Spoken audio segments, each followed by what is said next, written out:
ayatnya yang ke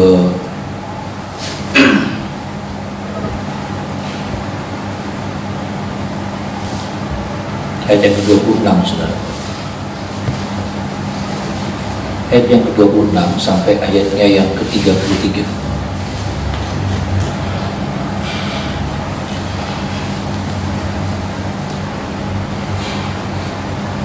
Ayat 26 sampai ayat yang ke-33, saudara, sama-sama kita baca ayat ini. 1, 2, 3.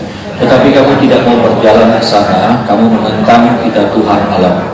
Kamu menggerutu di dalam kemahmu serta berkata, karena Tuhan telah maka ia membawa kita keluar dari Mesir untuk menyerahkan kita ke dalam tangan orang Amori supaya dimusnahkan. Kemanakah pula kita maju? Saudara-saudara kita telah membuat hati kita tawar dengan mengatakan, orang-orang itu lebih besar dan lebih tinggi daripada kita. Kota-kota di sana besar dan kubu-kubunya sampai ke langit. Lagi pula kami melihat orang-orang enak di sana.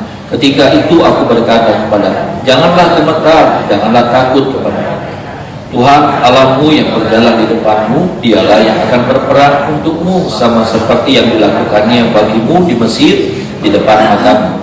Dan di padang gurun, di mana engkau melihat bahwa Tuhan Allahmu mendukung engkau, seperti seseorang mendukung anaknya, sepanjang jalan yang kamu tempuh sampai kamu tiba di tempat ini.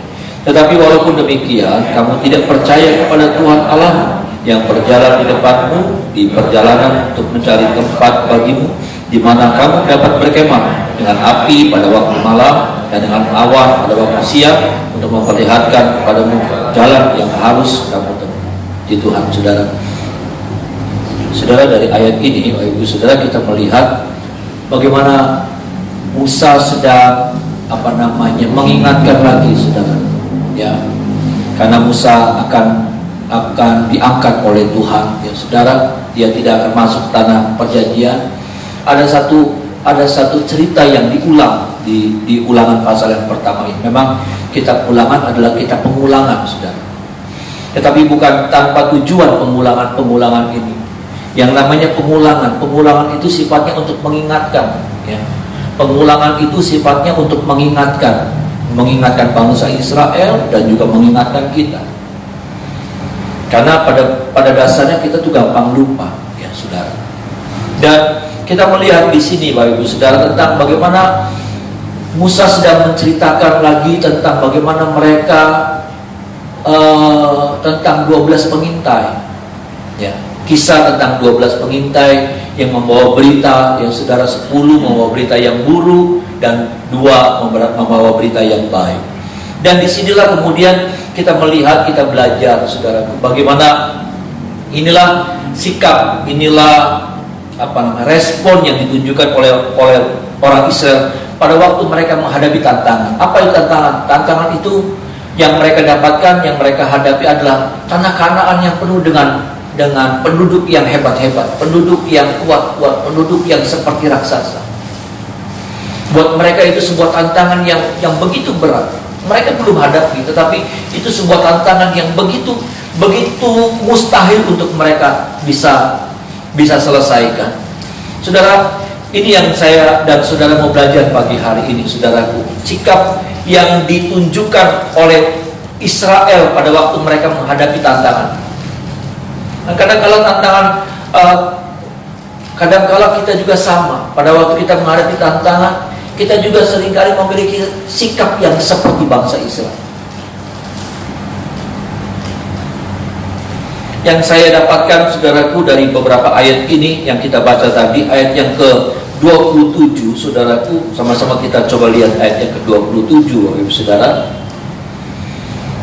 Sama-sama kita baca ayat ini, saudara. 1, 2, 3. Kamu menggerutu di dalam kemahmu serta berkata, karena Tuhan membenci kita, maka ia membawa kita keluar dari tanah Mesir untuk menyerahkan kita ke dalam tangan orang Amori supaya dimusnahkan. Ini yang seringkali ada sama kita juga.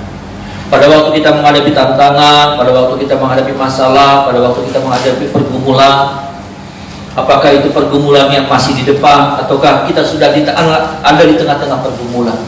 Kadang-kala sikap yang kita tunjukkan sama seperti bangsa Israel. Apa, saudara? Suka menuduh Tuhan. suka mengata-ngatai Tuhan yang tidak. Tuhan gak adil lah, Tuhan sudah tinggalkan saya lah, Tuhan gak baik lah. Kadang-kadang kata-kata seperti ini begitu gampang keluar dari mulut kita. Ketika terjadi sesuatu peristiwa yang tidak menyenangkan dalam hidup kita, maka kadang-kadang kata-kata yang seperti ini begitu mulus, lancar untuk keluar dari mulut kita. Tuhan gak adil, Tuhan gak baik, Tuhan gak ada sama saya.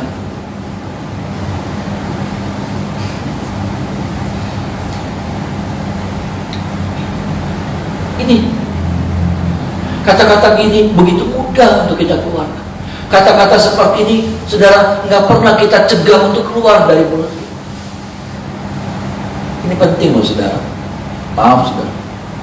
Ini penting. Karena saya melihat Tuhan tuh selalu menilai respon kita seperti apa pada waktu kita menghadapi masalah. Bisa bilang amin, saudara. Tuhan tuh memperhatikan. Tuhan tuh melihat, bukan cuma tentang menang dan kalahnya, tapi Tuhan juga menilai bagaimana waktu kita merespon sikap kita waktu kita menghadapi masalah seperti apa. Kata-kata yang kita keluarkan seperti apa. Dan saya terlalu banyak melihat, saudara, ada terlalu banyak anak-anak Tuhan begitu gampang meluncur dari mulutnya kata-kata yang nggak benar, kata-kata yang mencurigai Tuhan, ya. Kata-kata yang mengata-ngatai Tuhan, Tuhan gak adil lah. Itu kan mengata-ngatai.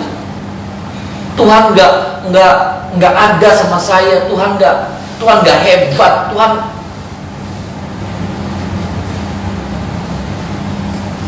Ada kata-kata seperti ini begitu gampang keluar dari mulut kita. Ketika kita menghadapi masalah, selalu kata-kata kayak gini. Awal, mana Tuhan?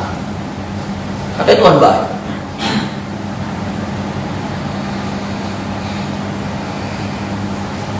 Yuk sama-sama kita periksa lagi, saudara. Yuk sama-sama kita dikoreksi lagi pada pagi hari. Kita diingatkan supaya kata-kata itu jangan lagi keluar dari mulut kita. Bisa bilang amin, saudara. Amin. Jangan lagi kata-kata yang seperti itu keluar dari mulut. Begitu gampang. Itu kata-kata yang menuduh Tuhan. Itu kata-kata yang mengata-ngatai itu. Itu kata-kata yang sedang mengejek Tuhan. Maaf, saudara. Kita pikir normal, kita pikir biasa. Enggak biasa. Kata-kata yang kita sampaikan, yang keluar dari mulut kita, itu akan mencerminkan seperti apa sih iman kita. Maaf, saudara. Kata-kata pada waktu kita menghadapi masalah, respon yang kita tampilkan pada waktu kita menghadapi pergumulan, kalimat-kalimat, perkataan-perkataan yang kita ucapkan, itu seperti sebuah cermin, seperti apa sebetulnya kualitas iman kita.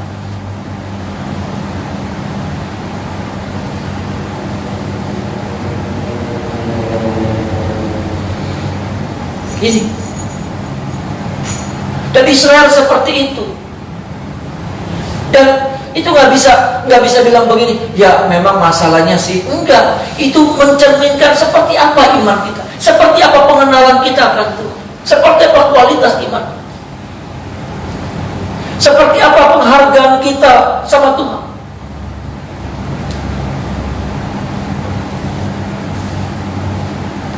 Ini penting.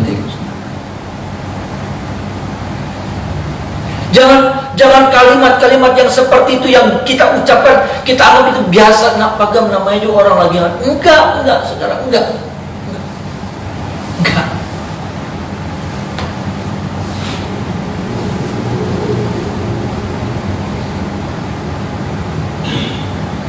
Tadi pujian yang awal yang kita nyanyikan, Tuhan punya rencana, dan rencana Tuhan itu indah, sempurna buat saya dan saudara.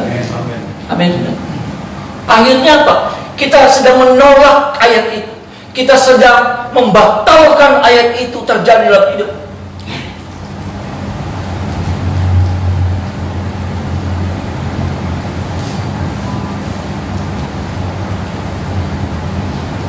Saya seringkali menghadapi banyak masalah. Dan saya belajar untuk saya belajar untuk berusaha, walaupun kadang-kala kalimat di mulut ini sudah penuh dengan kata-kata yang nggak bagus. Tapi saya tahan, saya buang kata-kata itu, saya berusaha buangkan sehingga kata-kata yang baik, kata-kata yang indah yang saya bisa sampaikan. Saya nggak ngomong bohong. Memang itu nggak gampang. Pada waktu kita menghadapi masalah, ada sebuah ada sebuah hasutan gitu. Ada sebuah hasutan di perasaan kita. Mana Tuhan? Katanya dia baik. Iya kan saudara? Katanya rancangannya sempurna. Kamu ngadepin kayak gini, kok kamu diizinin begitu? Sehingga apa saudara? Sehingga hasutan itu saudara, yang akan membuat kalimat-kalimat yang keluar dari mulut kita juga jadi gak bagus.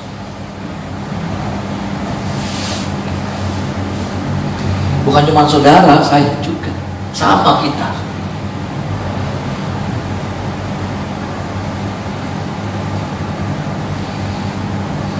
Di minggu ini saudara, ya ini cuma kesaksian, agak nggak nyambung sih sebetulnya. Tapi dalam kita bicara tentang masalah ya, aneh saudara. Ya. Minggu siang saya pulang setelah ibadah, agak siang karena hujan. Saya pulang ke rumah saudara, saya ganti sepatu, saya copot sepatu di sini, saya pakai sendal jepit saudara, pulang ke rumah. Waktu saya pulang ya saudara, ya karena rumah kami itu di belakang, jadi dari depan itu mesti ke belakang melewati area terbuka ya saudara, area terbuka, dan sebelah kanan itu ada tempat mama mertua saya bikin manisan ya saudara. Jadi saya jalan lewat yang ada betonan manisan gitu ya, pembuatan manisan. Habis itu baru masuk ke itu gitu. Saya mesti begini gitu. Waktu saya langkah ya, saya kepleset sudah.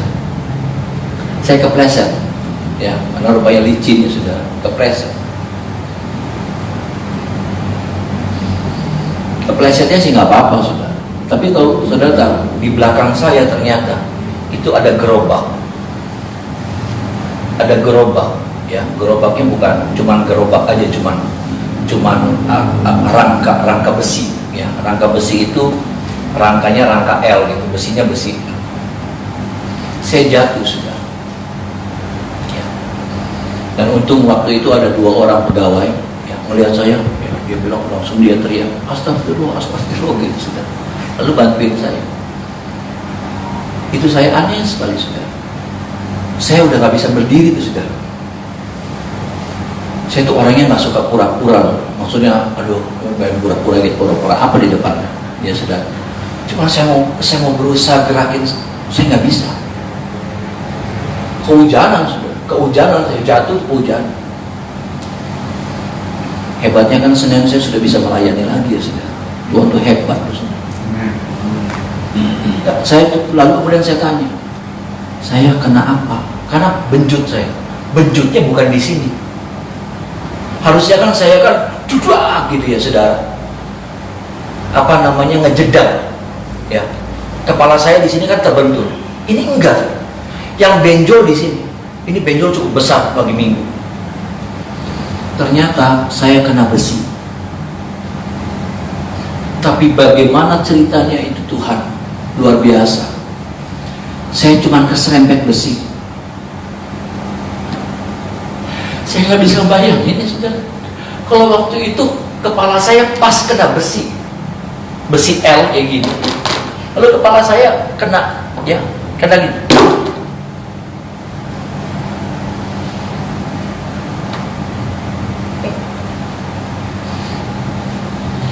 Saya alami Tuhan saya, dan Tuhan sudah tuh hebat dan luar biasa.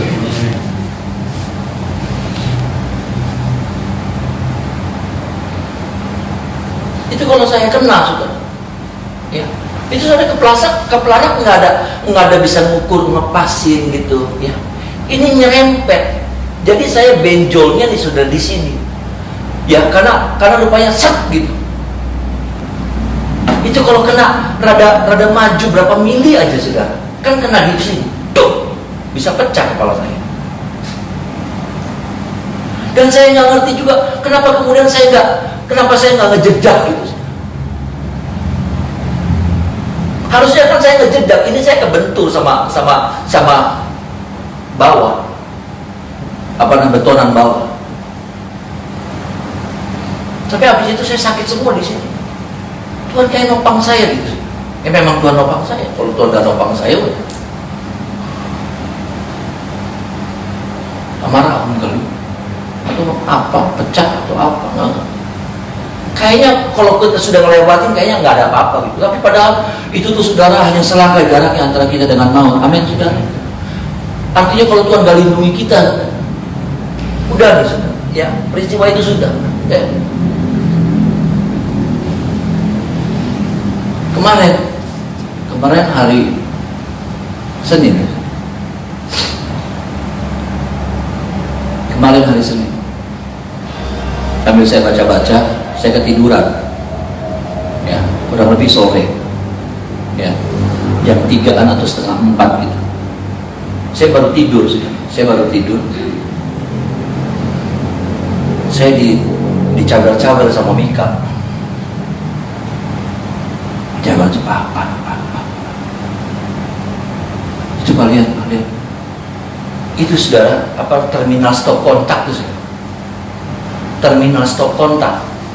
Ya, ada colokan TV, ada colokan internet, ada colokan apa gitu ya saudara ya. Semua di situ ada beberapa kebakar. Bukan cet, bukan, udah kebakar, udah keobong, udah leleh. Kamarnya udah penuh asap. Itu bisa-bisanya jam segitu Mika masuk. Kalau enggak, itu kan tambah gede. Di situ ada kayu, ada apa, ada macam-macam. Itu saya melihatnya, api itu enggak gede, api itu cuma kecil aja segini. Tapi udah leleh. Ini terminalnya tuh udah leleh. Asap udah banyak. Saya nggak bisa membayangin apa saya ngalamin lagi peristiwa waktu saya umur 7 tahun, kebakaran gereja.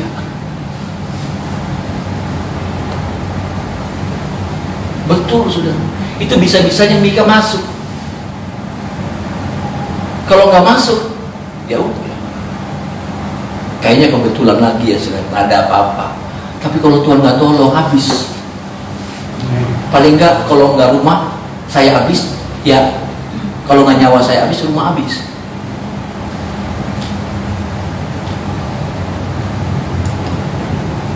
Nah sekarang saya mau responnya apa?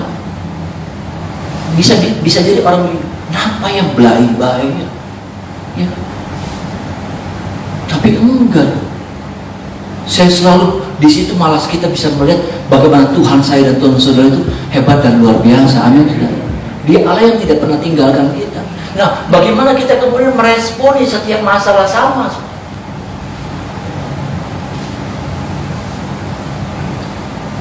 Sama. Ini yang kita mau belajar. Karena kita begitu gampang, setiap kali ngadepin masalah, ini kayak ada minyaknya tuh. Mulut kita tuh kayak ada minyak meluncur. Kata-kata yang gak bagus, ya, tentang Tuhan, gak adil lah. Tuhan mana sih? Tuhan katanya Tuhan baik, mana jadi itu? Kayak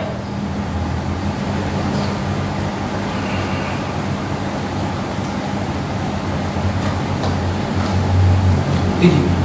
Hal yang kedua, saudaraku, kalau kita lihat pada ayat yang ke-28, coba kita lihat ayat yang ke-28.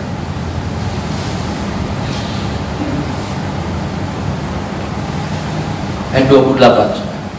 Sama-sama kita baca. 1, 2, 3. Kemanakah pula kita maju? Saudara-saudara kita telah membuat hati kita tawaf dengan mengatakan, orang-orang itu lebih besar dan lebih tinggi daripada kita. Kota-kota di sana besar dan kubu-kubunya sampai ke langit. Lagi pula kami melihat orang-orang enak. Yang kita muliakan masalahnya, yang kita besarkan masalahnya, yang kita tinggikan masalahnya, yang kita agung-agungkan tanpa kita sadar masalahnya, musuhnya. Bukan tentang Tuhan yang menyertai kita, yang kita besarkan, yang kita agungkan. Tapi yang kita besarkan adalah masalah-masalah yang kita hadapi. Kayak gede bisa, Sampai mereka bilang begini, kubu-kubu mereka tuh sampai ke langit, lebay kan.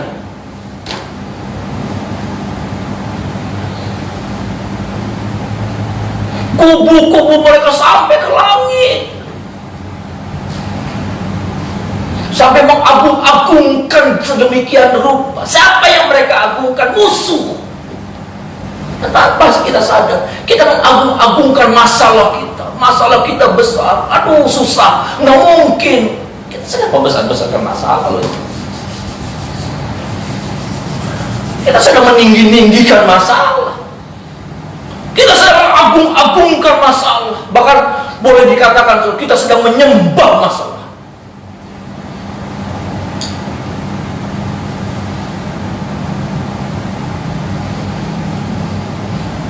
Kita lupa Tuhan kita Tuhan yang hebat dan luar biasa.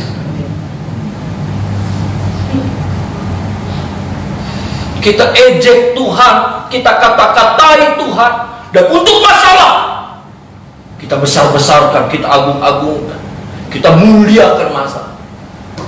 Ya enggak lah Pak, masa yang memuliakan masalah.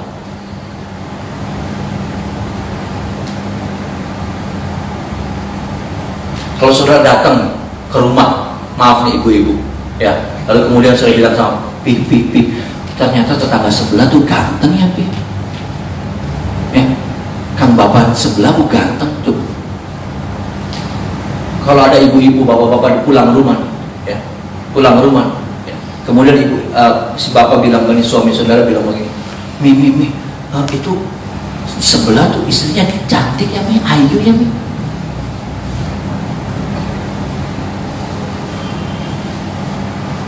Terus saudara bilang begini, nggak ada niatan apa-apa Mi, nggak ada maksud apa-apa. Iya, hajar. Sok, coba di rumah, sok, ayo pulang ke rumah, coba ngomong, sok, bisa ribut, ya, piring pada melayang, ditakut bagus kan, Mi, ayu sih Mi, ya, tetangga sebelah ayu, semok maling, ada gendut sih, tapi semok sudah, wah, tempiling ada, ya, wes, ya. Turu bayi bokong. Iyalah saudara, maksud saya gini loh saudara, yang kayak gituan kan kita juga nggak mau, yang kayak gituan kita juga baper gitu, maksudnya nggak mau digituin. Tuhan kayaknya boleh kita kata-katain, boleh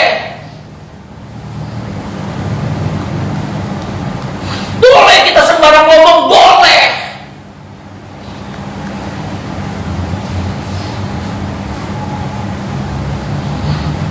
Saya belajar, saya juga tahu nggak gampang, tapi saya belajar dalam setiap peristiwa yang saya hadapi. Saya cuma bilang Tuhan baik, Tuhan saya nggak kuat. Kalau ini adalah masalah ujian, ya kasih kekuatan. Saya nggak mampu. Dan saya percaya Tuhan gak bisa kasih kekuatan buat saya.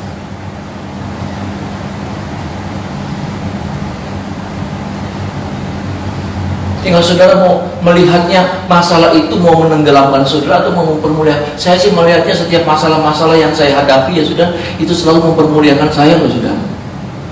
Akhirnya Tuhan mau lewat masalah itu saya semakin melihat kemuliaan Tuhan yang luar biasa. Saya menghadapi banyak masalah. Satu saat yang saya pernah cerita sudah, itu bukan peristiwa sederhana. Saya bawa lukisan, lalu lukisannya melayang karena tali rafianya putus. Coba sudah bayangin aja, sudah bawa lukisan gede, bawa barang gede, ada figurannya gede berat. Barang yang nggak bisa masuk ke Innova, gitu aja, berarti kan lebar. Iya kan sudah. Bahkan atapnya Innova nih dia lebih. Terus melayang, saudara, melayang. Kalau saat itu kena orang, masuk penjara. Waktu itu kena mobil, kecelakaan, mati.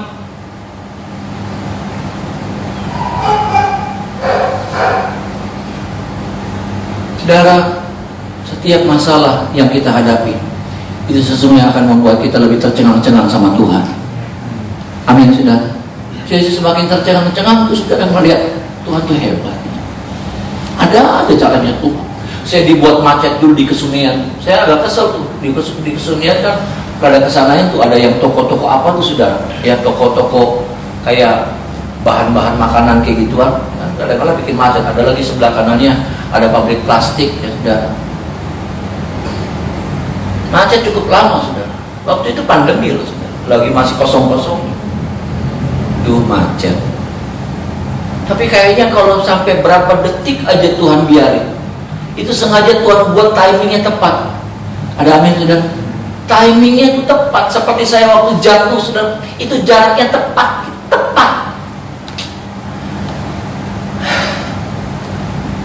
Hebat Tuhan. Kalau saya jaraknya nggak tepat nih saudara, sedikit aja lebih, rada mundur sedikit segini aja, kena, bisa pecah di kepala. Saudara. Itu kalau waktunya sedikit aja, saya lebih cepat atau lebih lambat itu saudara, itu bisa ada motor. Karena apa? Karena saya melihat waktu dia terbang nih saudara, lukisan itu terbang ya saudara, terbang, itu jatuh berapa meter ya sudah ada mobil menghindar. Jadi kalau jaraknya sedikit aja, berapa detik aja sudah, itu kena. Dia mobilnya begitu. Saya lihat kan dari belakang, terbang, gitu saya. Saya udah gak bisa ngapa-ngapain.